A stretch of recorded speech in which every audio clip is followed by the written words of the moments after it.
we understand live in Jerusalem, the place we call Jerusalem today? Was there people that inhabited that land for hundreds and thousands of years that was conquered by another people that was not from that land and pushed those people to the border of Jerusalem? There is a such people, and there is a such situation going on today.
This is really quite bizarre because all it takes is a little bit of reading of history to find out that this just isn't true. There is no congenital historical enmity between the Arabs and the Jews. The Jews flourished in the Arab world at a time when they were being persecuted throughout all of Europe. At the end of the 19th century, because of anti-Semitism in Europe, European Jews began to try and figure out a solution to the Jewish problem. A very small minority adhered to Zionism, the idea that the only place in which they could be safe is within the Jewish state. Zionist Jews actually had a design on the land of Palestine, the idea of creating a homeland for Jews in the land of Palestine. And this is really the beginning of the conflict. The mainstream Israeli Jewish society believed, because that's the way they had been educated, that Palestine was empty, had been empty when the Jewish settlers came there. Who paid the price when they settled there? Is it really true that Israel was a land without a people for a people without a land? Palestine was not empty. It was a land populated by Arabs who had a high level of culture, a high level of education. With farms and markets and towns and villages and roads and commerce and lots of interaction with the rest of the world. The population was overwhelmingly Arab.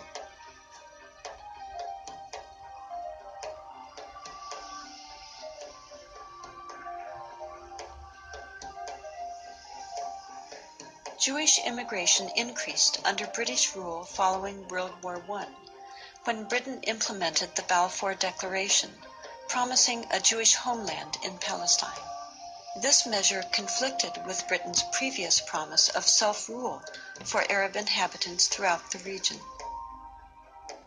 Britain was basically extremely supportive of the Zionist movement. It helped to establish all of the structures of a state. At the same time, the Arabs of Palestine were denied the right of self-determination.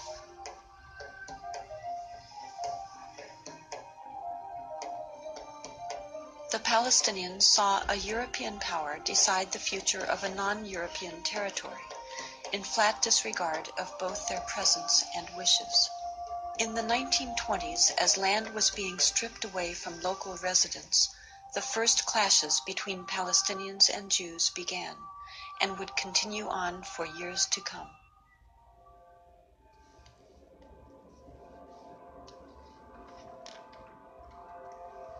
Until the early 1930s, the Jewish population of Palestine remained under 17%.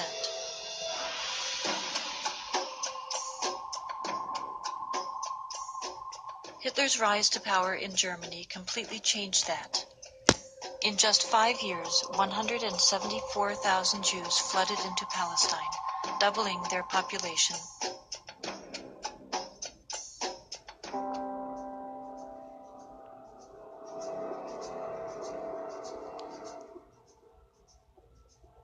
As the world attempted to make amends for the horrors of Nazi genocidal policies, efforts to make Palestine a Jewish homeland increased. The Palestinians, they were not the Nazis. They were not responsible for the Holocaust. But they were the ones who paid the price. In 1947, with the conflict spiraling out of control, Britain decided to turn the problem of Palestine over to the United Nations. The UN, under pressure, proposed to divide the land into 2 states, an Arab state and a Jewish state. Arabs were to be given 43% of the land, despite the fact that they made up more than 2/3 of the population and owned over 92% of the land. Jews were to be given 56%, although they comprised only 1/3 of the population and owned less than 8% of the total area. Nevertheless, they were given not only most of the land, they were given the most fertile land. Zionist leaders took advantage of their superior military preparation and immediately began occupying major Arab cities in Palestine.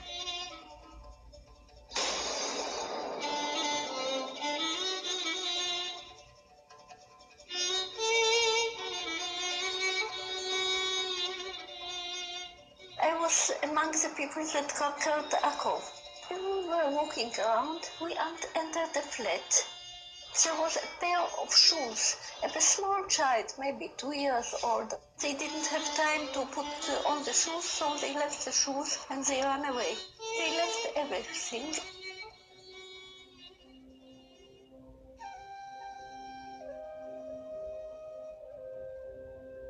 We found out that there was a systematic expulsion of Palestinians, and there was, as I said, there was an ethnic cleansing operation taking place. The most infamous campaign was the massacre at the village of Deir Yassin, where over 100 men, women, and children were systematically murdered. هذا البيت فكان متخبين فيه أنا وولادي وأخويا موسى. نكليت أنا معند أخوي موسى مشاكل نتونس فألق فيه هذا البيت. أجوا قالوا لما كنا بالبيت كنا مش كسر الكبتنا الكنبلة وجينا صوبتنا وبنت الصوابت لمسحوا ولادي وكان بعد ما راحت المراكة الحالة كانت تكسر الباب علينا وطلعونا بدهم يقتلوا أخوي مسدبة فيه على وجه اللي يقتلوه. اتناولت 250 ليرة من عدة وقلت يا خواجة بس مشان الله الطالب انت ستكت للشي قال لي كتير انت كويس هات المصاري بس كنت الحن وش نسوي شيء كنت الحن اجراك يا ويلي بيزنك على السلام كحلو أجرني نعود حط لك الفلوس زين لا يكون راسك يمسك الدواء حط لك 5 ليرة تحت راسها.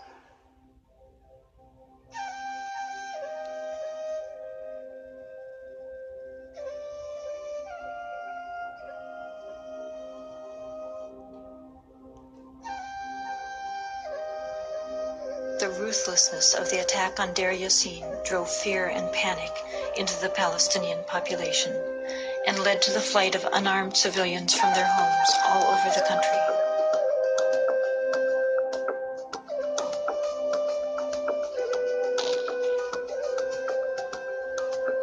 As a result, maybe 300 or so thousand Palestinians had already been expelled before the first Arab soldier entered Palestine. Some of the neighboring Arab armies finally intervened after May 15, 1948, when Israel officially announced its statehood. Although there was a lot of war rhetoric on the Arab side, very few Arab soldiers were sent into the battlefield. And actually, for most parts of the war, there was superiority on the side of the Israeli army.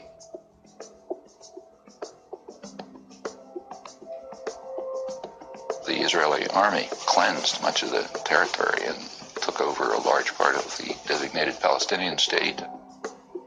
The new state of Israel encompassed 78% of the total land of Palestine. The West Bank came under Jordanian control and the Gaza Strip under Egyptian dominion. Although a truce was declared between Israel and the Arab states, true peace remained elusive, as over 700,000 Palestinian refugees languished in nearby camps, often in sight of homes to which they still held the deeds and a deep desire to return. Most of the deserted and evicted Palestinian villages were erased from upon the earth and were either turned into Jewish settlements or into fertile land. Of the 500 Palestinian villages in what became Israel in 1948, 400 were destroyed. These efforts to destroy the possibility of their returning home were countered by the United Nations, which continues to affirm their human right enshrined in international law and morality to return. A Palestinian who had lost her land or lost his land as a result of the creation of Israel in 1948 cannot come back even for a visit. I can go back to Israel as if I were returning and claim immediate citizenship, having no historic tie, speaking no Hebrew, knowing no one in the country, having no family who ever was there. All that one needs is being Jewish, a religious group like any other.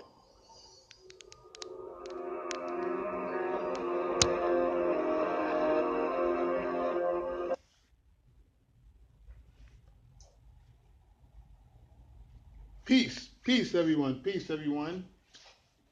For the third segment of Who is Edom? And now we understand that Edom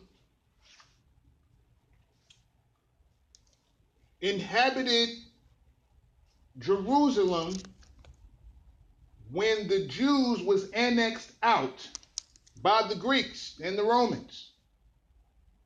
And the Edomites was confederate with the enemies of Judah, according to Obadiah. According to the book of Obadiah,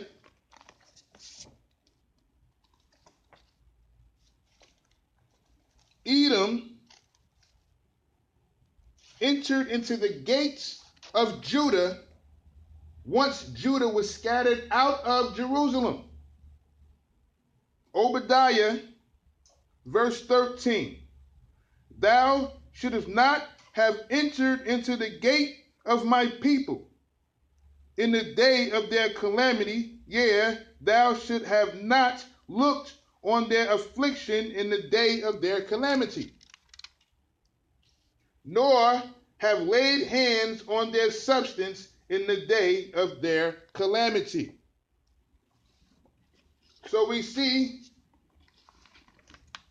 that Edom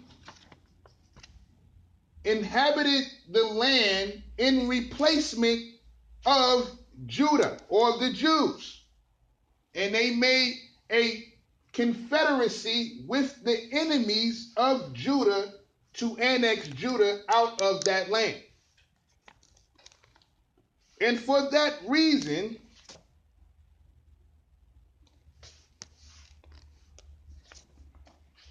Edom and the people that Edom and the nations that Edom was confederate against Judah with will ultimately turn their backs on Edom and start to afflict and rob Edom of everything that Edom had to acquire.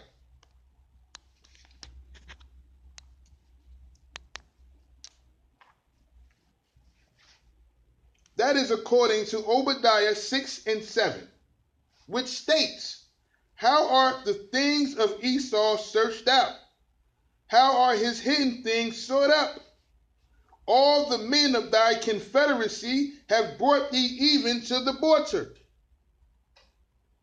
The men that were at peace with thee have deceived thee and prevailed against thee.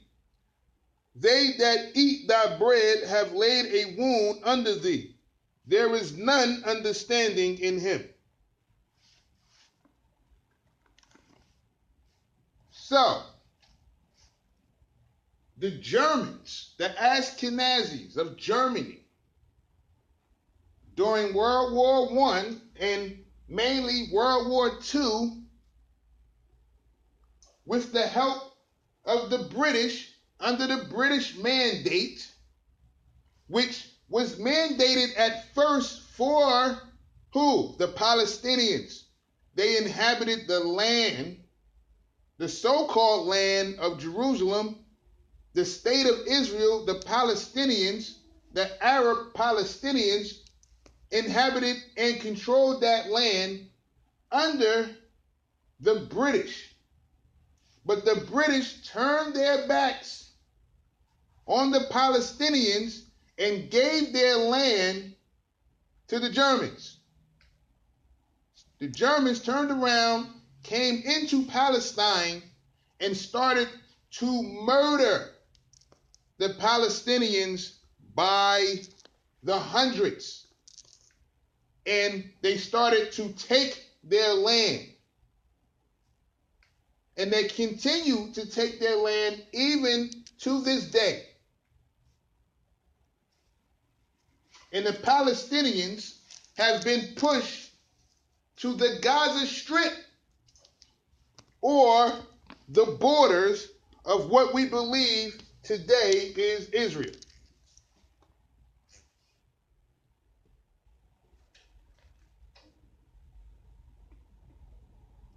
So, who are the people that are being pushed to the border that has inhabited Israel for hundreds of years? Is this not the Palestinians of today? Are not the Palestinians being butchered, murdered, bombed, their homes taken away, their women and children are shot down in the streets, and no one helps them? No nation has come to help the Palestinians from the attack of the Germans. And they're being pushed to the border of Palestine, which is called the Gaza Strip. These people have inhabited Jerusalem since Second Temple time. And they have been there through the ages and through different conquering nations of that piece of real estate called the State of Israel. Until 1948, when they was being pushed out of the land that they claimed was their own. Now, there is another reference to exactly where did Edom inhabit. And this is according to the book of Shemot, or Exodus, chapter 15,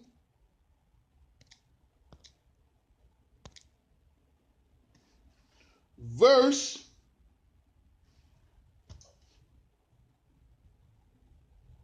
14 and 15.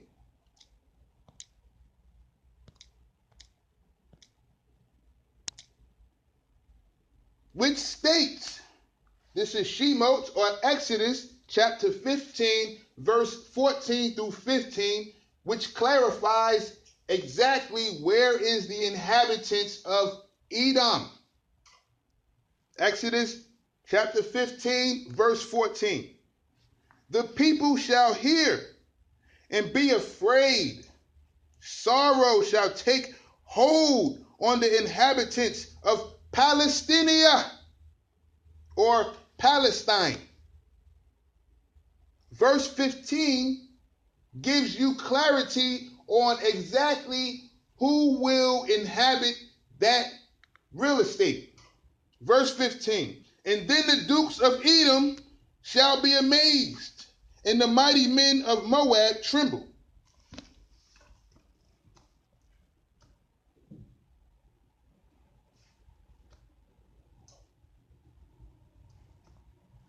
So you understand?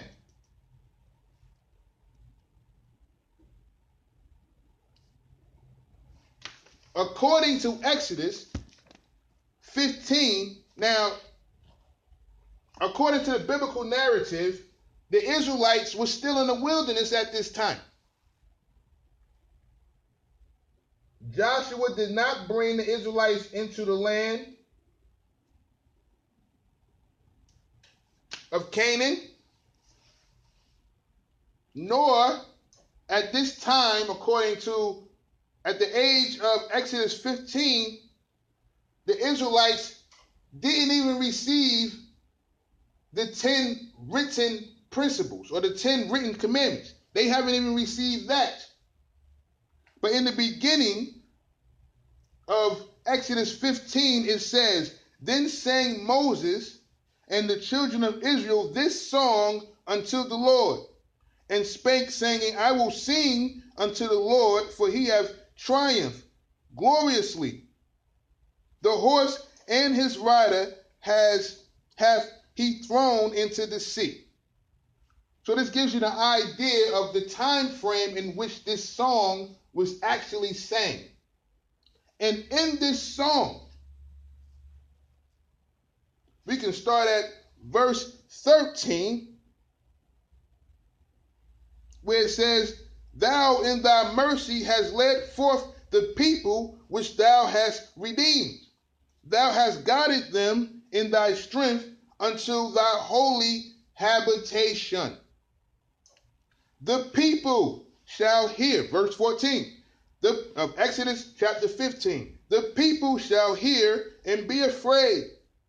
Sorrow shall take hold on the inhabitants of Palestinia. So sorrow and fear will take hold on the inhabitants of Palestinia.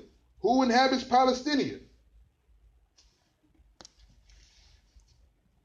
Verse 15 explains who inhabits Palestinia. Verse 15, then the dukes of Edom, shall be amazed.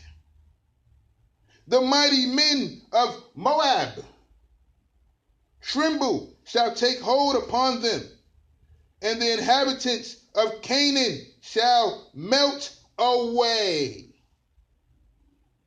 So now, according to Shemot, chapter 15, verse 14 through 15, in chapter 14, it specifies a certain inhabitants that will tremble with fear and sorrow. That inhabitants is called Palestinia. Who inhabits Palestinia? According to verse 15 of Exodus chapter 15, the inhabitants of Palestinia is Edom and Moab.